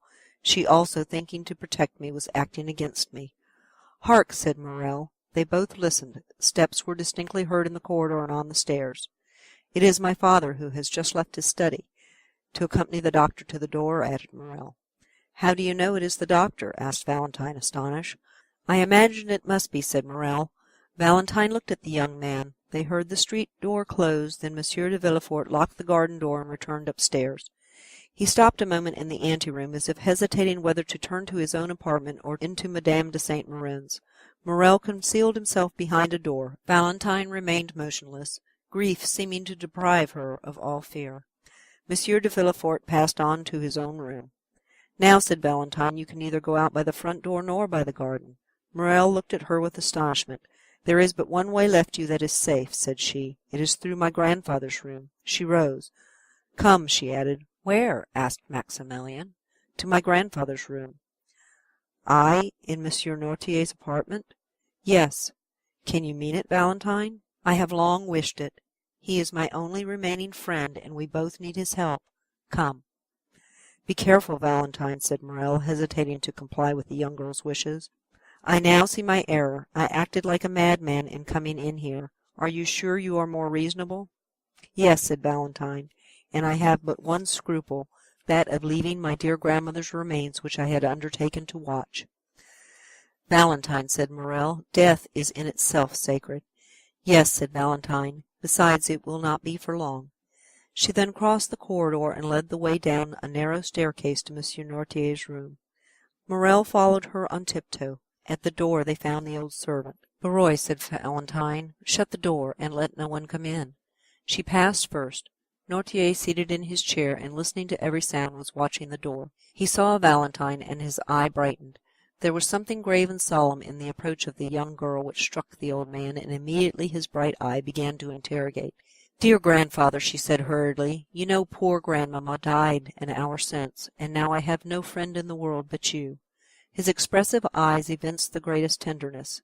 "To you alone, then, may I confide my sorrows and my hopes?" The paralytic motioned yes. Valentine took Maximilian's hand. "Look attentively, then, at this gentleman." The old man fixed his scrutinizing gaze, with slight astonishment, on Morel. "It is Monsieur Maximilian Morel," said she, "the son of that good merchant of Marseilles, whom you doubtless recollect." "Yes," said the old man, "he brings an irreproachable name, which Maximilian is likely to render glorious, since at 30 years of age he is a captain, an officer of the Legion of Honor." The old man signified that he recollected him. "Well, grandpapa," said Valentine, kneeling before him and pointing to Maximilian, "I love him, and will be only his. Were I compelled to marry another, I would destroy myself." The eyes of the paralytic expressed a multitude of tumultuous thoughts. "You like Monsieur Maximilian Morel, do you not, grandpapa?" asked Valentine. "Yes." "And will you protect us, who are your children, against the will of my father?" Noirtier cast an intelligent glance at Morel, as if to say, "Perhaps I may." Maximilian understood him. "Mademoiselle," said he, "you have a sacred duty to fulfill in your deceased grandmother's room. Will you allow me the honor of a few minutes' conversation with Monsieur Noirtier?" "That is it," said the old man's eye. Then he looked anxiously at Valentine. "Do you fear he will not understand?" "Yes."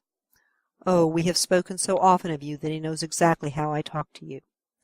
Then turning to Maximilian with an adorable smile, although shaded by sorrow, "He knows everything I know," said she. Valentine arose, placed a chair for Morel, requested Barrois not to admit anyone, and having tenderly embraced her grandfather and sorrowfully taken leave of Morel, she went away. To prove to Noirtier that he was in Valentine's confidence and knew all their secrets, Morel took the dictionary, a pen, and some paper, and placed them all on a table where there was a light. "But first," said Morel, "allow me, sir, to tell you who I am, how much I love Mademoiselle Valentine, and what are my designs respecting her." Noirtier made a sign that he would listen. It was an imposing sight to witness this old man, apparently a mere useless burden, becoming the sole protector, support, and adviser of the lovers who were both young, beautiful, and strong.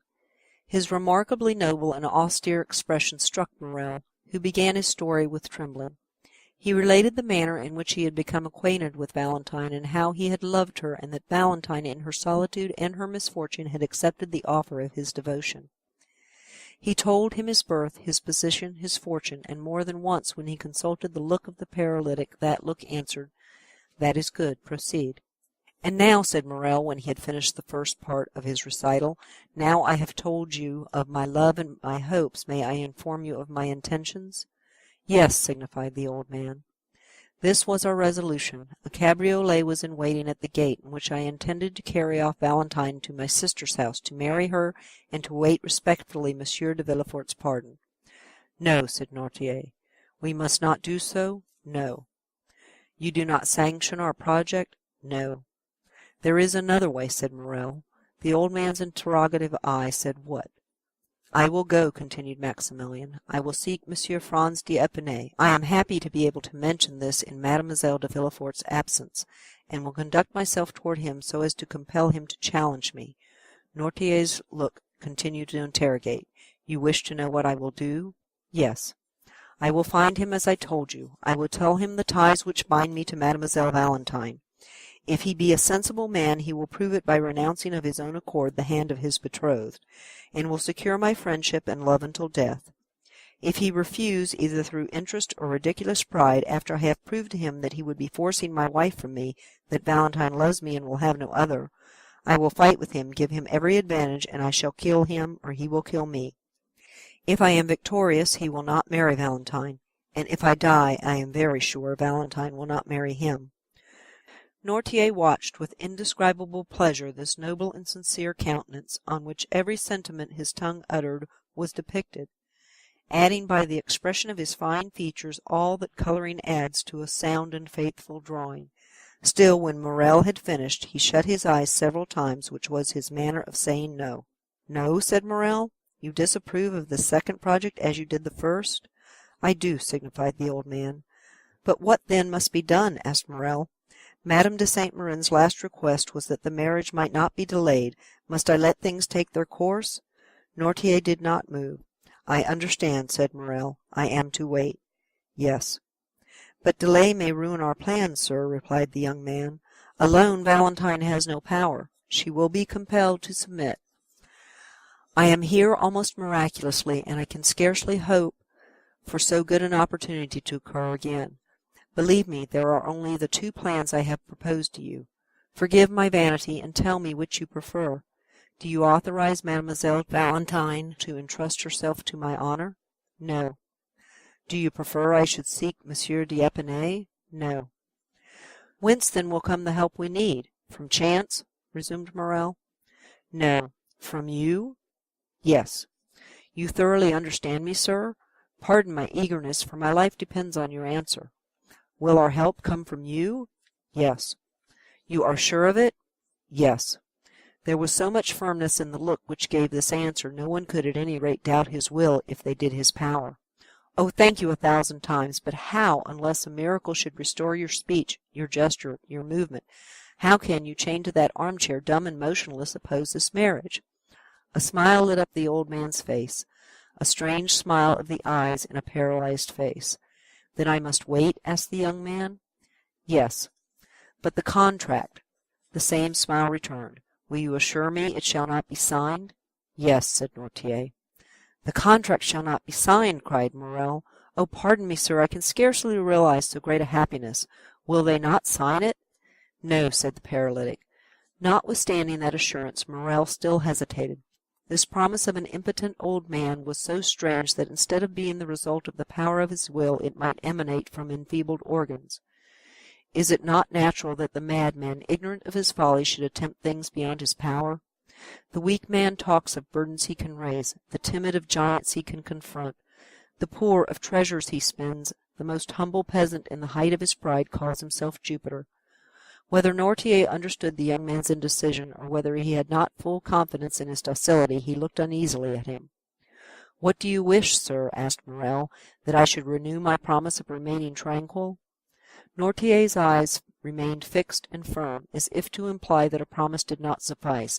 Then it passed from his face to his hands. "Shall I swear to you, sir?" asked Maximilian. "Yes," said the paralytic, with the same solemnity. Morel understood that the old man attached great importance to an oath. He extended his hand.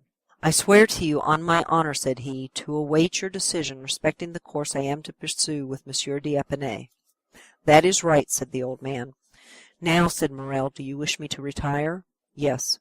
"Without seeing Mademoiselle Valentine?" "Yes." Morel made a sign that he was ready to obey. "But," said he, "first allow me to embrace you as your daughter did just now." Noirtier's expression could not be understood. The young man pressed his lips on the same spot on the old man's forehead where Valentine's had been. Then he bowed a second time and retired.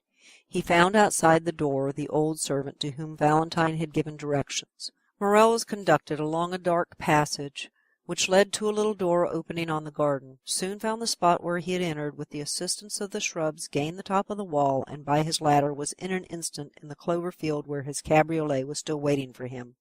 He got in it, and thoroughly wearied by so many emotions, arrived about midnight in the Rue Mallet, threw himself on his bed, and slept soundly. End of chapter 73, part 2.